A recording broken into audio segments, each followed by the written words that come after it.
Dangal music present recording by DJ Vikas Raj studio.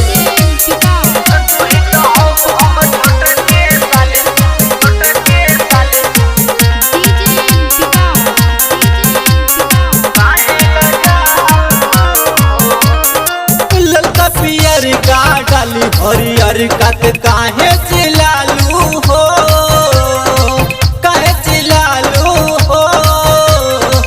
तू तो हौ हमन के साले तब काहे डेरालू हो। तू तो हौ हमर छोट के साले तब काहे लजालू हो। Recording by DJ Vikas Raj studio.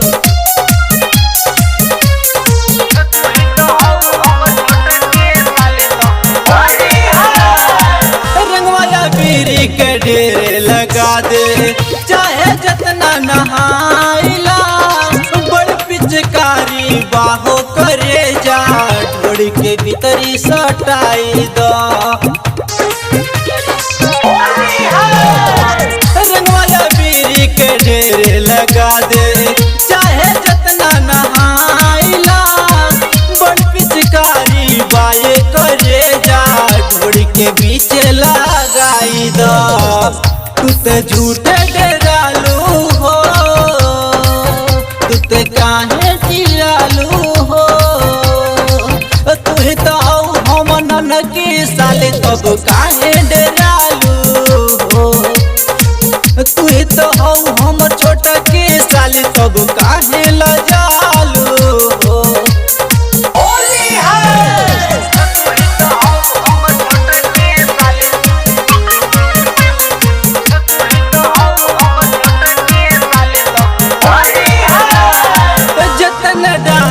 वतन चिल्लालो रंगमाला बीरी से काहे डरालो। ससुरा कैसे जैबू हो, होली महीनावा डाल दी रंगमा, देवर से नहीं बची पैबू हो।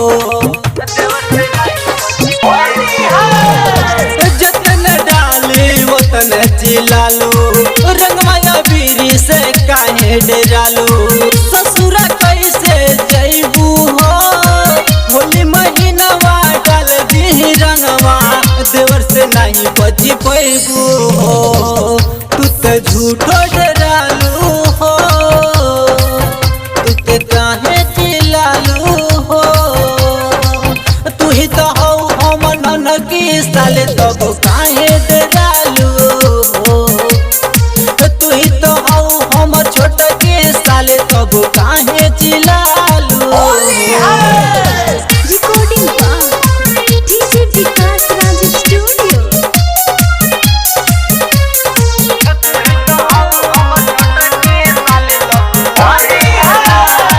मुकेश राइटर लिखल गनवा होली के महीना में, तू बच के रही हो ये साली होली के महीना में।